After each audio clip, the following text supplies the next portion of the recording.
How's it going, everyone? Session here. Welcome to a Final Fantasy XIV new article published 3 days ago by Reese Wood. Shout out to Reese Wood in regards to them talking to Yoshi-P about Monster Hunter, Beastmaster, and of course collaborations that he'd love to do next. And apparently, he's a big fan of One Piece, and so I'm looking forward to learning more about this. Also, I love the photo of Floxon and Yoshi-P sitting with Sakaguchi-san. That's actually like the beautiful photo. I love that actually. So them being on stage together was like so awesome. I love that moment. All right, let's get into it.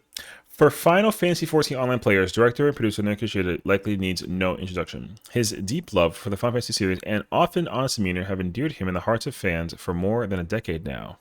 It's been that long, like literally, I loved it so far. While the game certainly has had its ups and downs in recent years, including a controversial shuttering of certain mods, and an unease at the potential timing of the next major expansion, there is still plenty to look forward to in the current Dawn patch cycle, which I'm honestly so excited for because like it's been good so far, like with what they've been kind of achieving.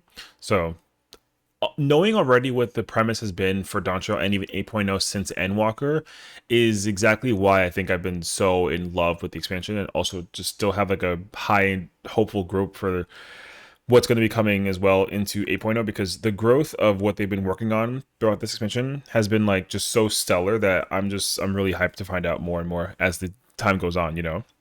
So, at Gamescom 2025, I sat down with Yoshida for around 45 minutes. I quizzed him on everything from the highly anticipated Monster Hunter Wilds collaboration and Beastmaster content to his thoughts on Donshow's themes and the kinds of other worldly collaborations he'd love to add to Final Fantasy. Planet tests aligned. My interview came right off the back of the announcement of the return of Monster Hunter to Final Fantasy XIV and vice versa at opening night live. Monster Hunter Wilds is set to get the iconic Omega as a new large monster encounter. Meanwhile, Wilds' flagship monster Arkveld will touch down in the world of Final Fantasy XIV. I was curious as to why Square Enix and Capcom landed on the robotic Omega for Monster Hunter Wilds. Okay, well, when 14 has no shortage of more fitting creatures such as dragons like Shinryu and Nidhogg. Well, so it's funny because like, as far as my brain was aware, I think they were trying to get dragons into Monster Hunter, I believe.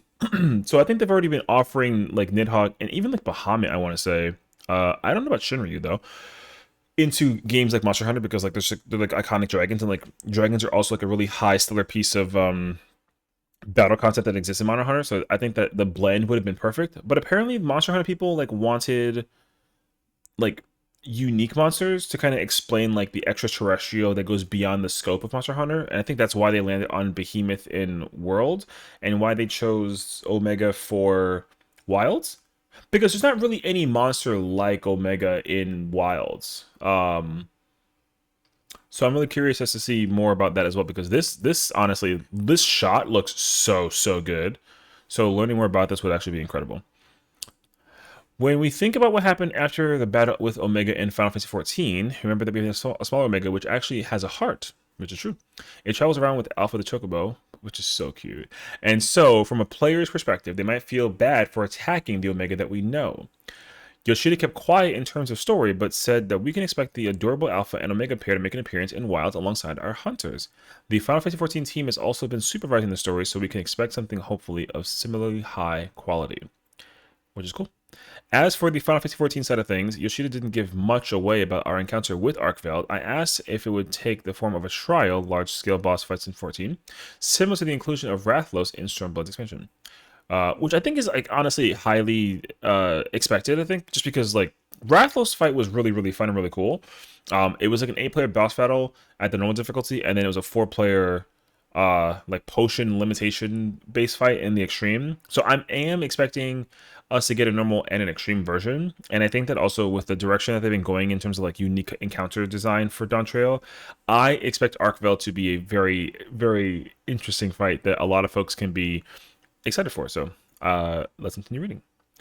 Yoshida says expect more details at the upcoming Tokyo Game Show in September. Okay, so we literally find out the month prior. So Monster Hunter Wilds collaboration with Omega in it comes out in September. So we're gonna find out about Arkveld for 14 also in September. So it's not gonna be like that long, but I mean, I think the way how they like organize the collaboration is great, because I played Wilds and I loved it so much. So to go actually back to playing that and fight Omega for like a while and then come back to 14 and play against Arkveld is going to be like a really great like shift, which is really cool. So I'm looking forward to that as well. Okay. And the content of both styles have been designed so that both casual and hardcore players can enjoy it, which is cool because I think that that's been like their recent conversation.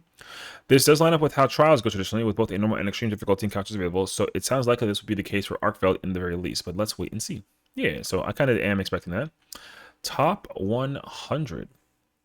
Briefly, I moved the conversation over what plans might be for Final Fantasy XIV's level cap. Each and every expansion so far has raised the level cap for all jobs besides limited jobs like we mentioned in upcoming Beastmaster by 10. As of Dawn Trail, we're not at a satisfyingly round 100. With such a clean number, and with concerns that any further increases could make grinding levels a slog or intimidate new players, I asked Yoshida if there were plans to change things up at 8.0. So it's funny that this was actually already confirmed like a really long time ago. I think I want to say during like 7.1 or something like that, where they had decided on what they were going to do for 8.0, but they didn't exactly say what it was. But the similarity of going into 8.0's like level progression system would still feel the same. So like we are going to 110, but it's going to cap us still at like 100. So my theory is that it was going to be based off the souls of the job crystals, because right now all of the job crystals are like leveled at like level 30, and so I am expecting them to just raise that to like level 40, where that way you don't have to go to like level 110, but you still get to, you know what I mean? And I think realistically it lets them play around with a lot of that as well, because normally when it comes to content in the game, all of it is done at the maximum level, right? So you have to be like, you can't do like hardcore level content and it's like leveled like 94, for example. Like you're either 90 or 100. You can be like 94, but then it'll sink you down to 90, for example, right? So I think that's the idea. So I am expecting them to just be like, hey, you have to be like this rank level and like this job crystal level at like this in order to actually do the 8.0 content, for example. But you won't be going into like level 110 anytime. But the concept should feel the same thing, so it's gonna be fine. I don't expect that to be like an issue, because like 110 would be kind of a pain, especially because one, the aesthetic of like 110 is, it's cool, but it's gonna seem so like, like you don't really want to go to 110, I feel. But yeah, I don't know. That's my thought process at least. Or they because I don't think that they'll go down like a skill tree route. I think that'll be kind of weird. So I am expecting them to either do like they could also do like a mastery hunt rank system thing too, where like your job level is 100, but then you can actually like master the job and then make that like level 1 through 10 or something like that. But I feel like you have to, it's like a natural flow of it too. So they shouldn't have you unlock a quest in order to do that. I don't think that wouldn't make sense. But again, they've already confirmed what it is. So let's see if they actually talk about it. So let's see. We are doing various discussions in the development team, Yoshida replied, and the next direction that we're taking has already been decided. Yeah, so though for us, the important thing is not the level itself, it's providing the sensation of steady growth to the player. Yeah, that makes sense. Having said that, he continued, as a level as a concept has something that is common across RPGs in general, so it's an easy to understand concept. What Yoshida said next has me inclined to believe that the low cap will indeed increase again, this time to the 110, if we're following traditional patterns. When it comes to the question about whether this is going to be permanent policy moving forward, that's still another thing we would need to discuss down the line. Yeah, so I think that's what the idea is that like, it sounds like we are going to 110, but the way that we get there is just not like your typical 110. It'll be like a different method, which is like fun. At the end of the day, we need to think about how we can deliver that sensation of growth and no firm answer behind that. So as of right now, we can't say what the scheme will be in terms of the level cap being lifted or any details behind that, but I can say that we have decided on the next direction, which totally makes sense. On a similar note, I wanted to ask Yoshida about how the team plans to evolve jobs and the battle system in Final Fantasy XIV moving forward. At level 100, many jobs, if not most, are beginning to feel like they've reached their logical conclusion. Okay. Not only do most jobs have some form of big flashy burst window finish, I think of like Reaper Perpetuo and Bard's Radiant Encore, but Doncho started introducing traits that upgraded our role actions, abilities that share between all tank, healer, or damage dealing roles, instead of exclusively job specific upgrades. So I understand that a lot of people, because like the transition from Endwalker to Dawn Trail for a lot of jobs, if there wasn't like a rework in mind, the familiarity of playing those jobs is practically the exact same. The only small difference is that there is like an extra button or two added in the combo that you're pressing the buttons for, whatever. So that kind of makes sense. I would say most jobs got a OGCD added into their rotation kit for their burst windows at 100. But that also changes because like not every single job, like Monk had gotten you know, one button added to their 2 minute, for example, and like same thing like with Reaper, but then like Reaper got a 1 GCD and an OGCD, you know, so a lot of jobs have kept the similarities from Endwalker into Dawntrail with the addition of like one, maybe two buttons, but like that's as far as it goes. So, and then I think that's also always been like the plan though. So like it's honestly fine, but let's see. We do have quite a big plan for jobs moving forward, said Yoshida, but it is quite difficult for me to convey the nuances at this time. When it comes to the current content that we have in terms of battles and design, we don't want to destroy the experience as it is right now. Okay, that makes sense to me because they are not incorporating reworks for jobs because it could have a conflict with the battle design. So I think right now, like so if in case you're like wondering or like you're unsure, Dawntrail's entire focus has been that of like kind of reformatting and formulating like the way that they create unique battle and counter design. That's been the primary focus. And so they've also mentioned this prior to the release of Dawntrail that their plans were to also focus on job design in 8.0. So battle design in 7.0 and job design in 8.0. So with the formula that they've established in 7.0 in terms of the battle design content, that will be used moving forward into 8.0, which sounds like they're going to be doing that because it's been absolutely successful and like incredible in every single way, shape, and form. So I don't have any issues with any of the battle content, I think, except for like maybe like one or two things. But again, the rarity of battle content issues in Dawntrail is like super minuscule by comparison. So that only leaves them up with like the job design that remains. But that's going to be expected to happen in 8.0, and that's why I'm not really too concerned right now about job design, because I already know that that's their primary focus in 8.0. So in terms of them taking the 8.0 ideas and kind of trickling it early in 7.0 right now, they just don't want to have it be interfered with the current content that we have now, because I do expect them in 8.0 to change how a lot of jobs function for older content, because you know the way how they've kind of changed the process. It sounds like if when 8.0 comes out, they are going to go back and make sure that a lot of the older content is going to be playable without having it be. It's going to be very different, is my expectation, because of how the changes will allocate themselves. But we're not going to really know that until we get to see it for ourselves. But that's not until 8.0, so we don't really got to worry about that until then. But I understand what they're talking about with that comment. So keeping that in mind, we don't want to incorporate major changes to that, but we do want to make jobs more interesting for players to use. So that makes sense too. I'm personally expecting reworks for jobs that currently feel a little underwhelming, like Summoner, but I'm curious to learn about any universal changes beyond that. What Big Bang entails, that'd be a shake-up to the universal 2-minute burst rotation, or added depth or complexities remains to be seen. So there was a it was like an interview from like a while ago, or a comment made, I would say, where they said that they were trying to consider the idea of dialing it back in terms of them designing jobs prior to what they did with Endwalker and even Shadowbringers. Now, the immediate like pop up in my mind is the role abilities, which is all the shared skills between all the jobs. So it used to be a lot more complex and varied, where you know every single job had their own abilities, but there was like a handful selection of abilities shared between all the roles as a result. So you can kind of like pick and choose. Like for example, there was this button called I think it's called Hawk's Eye, right? That was like Bard ability. It like increased like your crit chance by like 30% or something like that. Or Raging Strikes, I think too, was another one example. And then there was another button from Monk that was called like Infernal Release or Internal Release, and it increased like your crit chance by like 10%. But those two abilities were shared between like every role. Now the thing is like, I think Hawk's Eye was Dexterity actually, but Dexterity only works for jobs like Scouting or like Fizz Range, so they could benefit from that job. But a job like Dragoon that uses Strength instead of Dexterity as a stat wouldn't benefit from it, but they both would benefit from the Monk ability, because critical hit was like a universal stat trait increase, right? So in terms of them shaking up the universal 2-minute thing or whatever that it is, I'm under the impression that they're going to be going back to role abilities that they had back in Stormblood, where every job has abilities, and then you can kind of pick and choose like several of them that go across all the jobs. And I think that's what I'm expecting. I do not expect them to bring back like stances unless they're specific to the person or the job in mind. So like tank stances, as much as I'd love to be stance dancing with like tanks within like offense and defense, I don't think that they bring that back. But I think that they should make tank stances like more complicated. But like again, we'll kind of see. But like Monk had three stances back then, like a speed stance, a power stance, like a defense stance. That I kind of expect to make a return.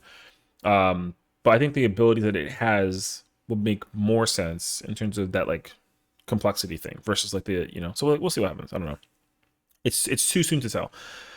Unleash the Beastmaster. I then had a chance to speak with Yoshida about one of Doncho's most highly anticipated pieces of content, the new Beastmaster Limited Job. Much like Blue Mage, Beastmaster will presumably differ from standard disciples of War and Magic jobs, including Monk, Dark Knight, and Black Mage. Why those three? Anyways, in that it will have its own unique progression systems. Beastmaster was revealed in the run-up to Doncho's release, but we haven't haven't heard much of it since then. Thankfully, she was able to shed some light on the limited job for me, including an estimated release window. Regarding the release, I'll be clear, said Yoshida, it is scheduled to be released in the 7.5 patch series, which we already kind of knew that because they mentioned it during the keynote. It makes total sense. So that makes sense.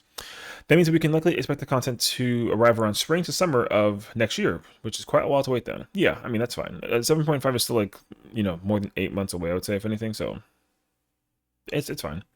In terms of the concept, you ally yourself with monsters, and then these monsters grow so that they can join you in dedicated battle content. Ooh, it's going to be something completely different to anything we've done in 14 before, and it's exclusive to this limited job. Okay, so based on what it sounds like, I'm guessing that there is. I mean, Beastmaster is like a very interesting concept. If I had to put it at like face value, what it kind of compares to, I almost want to say Pokemon. So you can capture a monster. You probably have like a skill that you can capture a monster, and then you can like summon the monster, and then the monster might have like 2 or 3 skills you can utilize, and then as you use this monster and it actually defeats other creatures, it'll level up. And I'm wondering if it like evolves or gets stronger or bigger or something like that. Like imagine like a behemoth cub that can eventually turn into like a real behemoth and like uses like ecliptic meteor or something. You know what I mean? Or even like a chocobo where it only has it's like your little ally, but it's like smaller, but then it kind of gets larger and larger and then becomes like something interesting. I don't know. It's kind of like a wide range of options. So if I had to think though, with that sentence about how the monsters can grow, it almost makes me think about Pokemon. But I feel like there's other ideas you can come into place with it as well. So we've been investing a lot of resources into developing this content, and the team is super excited about it, which is awesome. I think I'm really looking forward to it as well. If I had to assume, because it's a what is it? It's Blue Mage is currently level 80, going to be level 90. I'm expecting it to go to 90 by the end of the expansion. I'm assuming Beastmaster will just kind of come out straight up at level 90. Although people have also said that it may come out at level 50, which I think will be different. And it'll be weird, but I think as long as it works content-wise, because the only reason why I say that is I'm expecting Beastmaster and Blue Mage to kind of coerce themselves content-wise. Like you can do limited content with either Beastmaster or Blue Mage together instead of them just being like 8 Beastmasters and 8 Blue Mages, for example, right? Because my winded end theory is like conceptually, I'm expecting Beastmaster to be like a tank role, but can function like a DPS and a healer, depending on like what monsters you have captured. Because Blue Mage is currently a DPS that can function as a tank and a healer. So that's my thought process. And then like in the far, far, far distant future, 8.0, 8.5 will have the third limited job, and that'll be a healer that can function like a tank and a DPS. And then we have like the Trinity.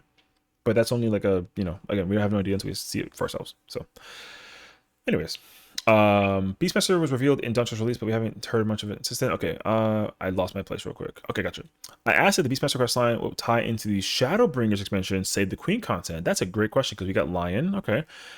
During that, we dealt with an Imperial Beastmaster Lion, yeah, okay, who got to witness his power and beast taming firsthand as we aim to liberate the Bosnian Southern Front from the Garlean Empire's control. The Yoshida answer was interesting.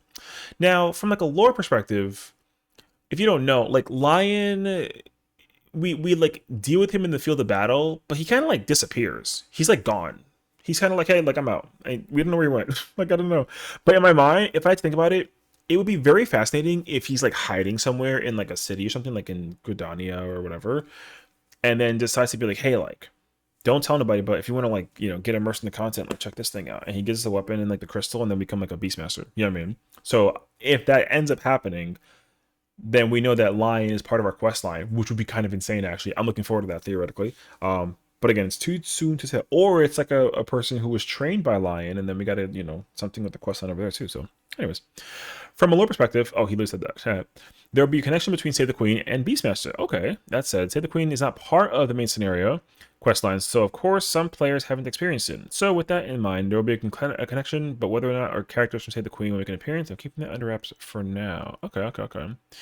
If I had to think, I think it's what I said before. That's my prediction. Either Lion gives us the Beastmaster crystal and like the weapon, and has us go like adventuring, or it's like a person who is trained by him that's looking to find Lion, and like that's the quest line. So we got a whole wide selection of choices to choose from. Oh my god, I love Fall Guys. I missed it actually.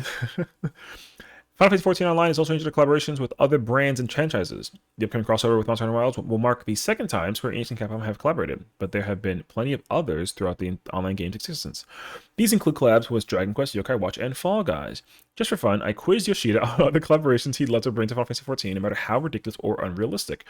Yoshida has spoken about his love for Diablo and Warcraft in the past, which he reiterated here. Oh, okay. But there are others he lets a chance to work with too. I'm a maniac about One Piece. Oh, that's what he said? Okay. I'm also a super fan of Evangelion as well. Oh my gosh. An Evangelion collab would be so fire, actually. I love that show.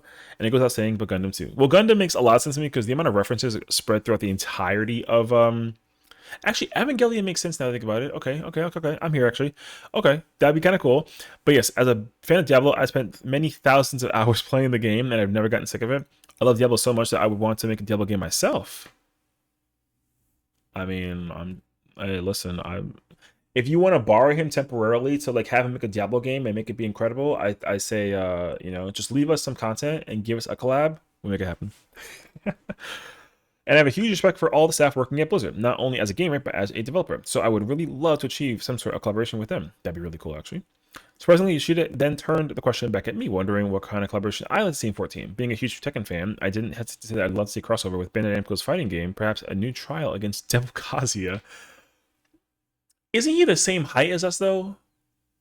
I mean, yeah, it's possible. Okay, I mean, you just seem to like that answer. Oh, okay. Of course, mentioning FF16 protagonist Clive Rossfield inclusion as a guest character in Tekken 8. That's interesting, he remarked. Of course, Final Fantasy 16, we did work with the Tekken team, and we did have a close relationship with them, so I would let them know. That'd be pretty cool. Okay. That being said, I mean, what kind of collaborations would you like to see in this game? If I had to pick one, can I be very honest with you? I don't know why, but I love when they're doing their live letters or when they have like commercial breaks during their like live streams. They have people doing like the dances and the emotes as like workouts. It makes me think of like Hatsune Miku. I think that the populace of players that play 14 would love like a Hatsune Miku collaboration where we either get like a hairstyle thing, a glam thing, or like an emote that involves that. I think it'd be pretty cool. If I had to personally pick one though, I think I would love a trial series that involves Resident Evil because there's a lot of like high-end monsters that we deal with in Resident Evil's franchise, right? And also their glam would be really cool. I know like guns and zombies and like whatever, but still though, like Resident Evil will be my go-to personally speaking. So there's that. Or even like another video game situation, like how Stellar Blade is like really like collaborated with like Nier Automata, for example, like and vice versa and that sort of thing. I'd be cool with Stellar Blade also. I love Eve. Her character is fire. Her design is really cool. So I'm sure that everyone would also love to have like a, Eve is like a character in this game too. Because again, like all of the alpha nativas that you experience throughout the game are some of the most insane monsters ever. So if they made that like a Alliance raid series kind of thing for the future, bruh, sold. However, that'd be kind of wild, but I can see it happening. So we'll see. Bridging the gap. Oh my God, it's Wicked Thunder. Closing out the interview, I wanted to get Yoshida's thoughts on the thematic parallels between Endwalker and Dancho. If you're unaware, Endwalker marked the endpoint of that time, the near decade-long Hydalit and Zodiac story arc. Dancho then marked a new beginning for Final Fantasy XIV in terms of story, transporting the Warriors of Light to the far-flung western continent of Terral. What begins as a quest for us to help facilitate a right of succession to the Dawn Throne morphs into an unapologetically sci-fi adventure, but overall, Dawn Trail dealt heavily with themes of death and the world we leave behind for those who come after us. It's quite the mirror to Endwalker, which encouraged players to find the beauty in the life that they have and reject nihilism. The thing we want to convey in Endwalker was that even when you reach the end of something, that's not always the end of everything. and players should not give up. There's still hope, and we wanted to give them the strength and hope to do their best to endeavor for tomorrow. That's so well said. When it came to Dawntrail, we didn't want to ask the question of what that tomorrow could be or what the end of the world, but instead we want to convey more about the reason behind what death is and what is the meaning of an end. The reason why we pose these questions is because of our real-life society right now. Dang. There's a continued evolution of digitization of everything, and with that in the backdrop, we wanted to approach the question of how will we live tomorrow, and what is that question that we're posing in the story moving forward. As for where the main story could go from here, I also asked Yoshida if he was able to tease about any upcoming locations where I haven't heard much about, namely Mericidia, a huge region of much importance to the story that we otherwise know little about. I can't provide any specific details, replied Yoshida, but I've already decided that when Mericidia will make an appearance and how. But what I can say is that it'll be quite a while away. Okay, so I think considering we have the finale of Dawntrail established, and whatever we expect in 7.4 and 7.5's lore will actually point us in the direction of where we're going for 8.0. I also came to the logical conclusion that we're not going to Mericidia in 8.0. It is possible to do like a 9, even like a 10.0 thing, but 8.0 is most likely not the case scenario. I think a lot of recent lore discussion points have led us to going to the area of the Blind Frost, which is in the far northeastern region of the map. If you pull up the Eorzean map, that's like one location. But also it's kind of like, it's also possible we don't go there right away because of kind of what the discussion has been. We have like this key that has the possibility of like interdimensional fusioning things together. Like, oh my gosh, we have like a gateway key to other places is insane. So I think the other perspective is going to visit a location that is still a shard similar to the first, but not exactly the first. But that's tough though and weird because some of the shards have already commenced in the rejoining, especially the one that was involved in the Calamity of Ice, which I won't go into that, but that was my thought process. So it's hard to know exactly what we're going to do with interdimensional fusion, but at least we know what's at play to kind of figure it out from there. So like, we'll see. It's a whole different conversation. So when it comes to that point in the story, we're facing a lot of mysteries, but it is going to be quite some time ahead. But I do want you to express to your readership, that's you, haha, hello, that I'm thinking about it very properly and firmly. Okay, and there you have it. Honestly, like, really great conversation and a lot of insight as well about what we're going to be seeing for the remainder of this expansion, as well as the next expansion, and even more so too, like, kind of what's going to go on moving forward. So I think everybody has a really excited reason to look forward to the game. And also come back and check out the things too, of course, you know, because I know people like enjoy story. They do story, they kind of take a break, they come back for story, and like vice versa. But we've found out more information about the Monster Hunter collaboration come TGS, which is literally like next month. And of course, even more content to come with the future of the game. So looking forward to all that. So thank you for watching, tuning in. And of course, I'll see you next time. Take care.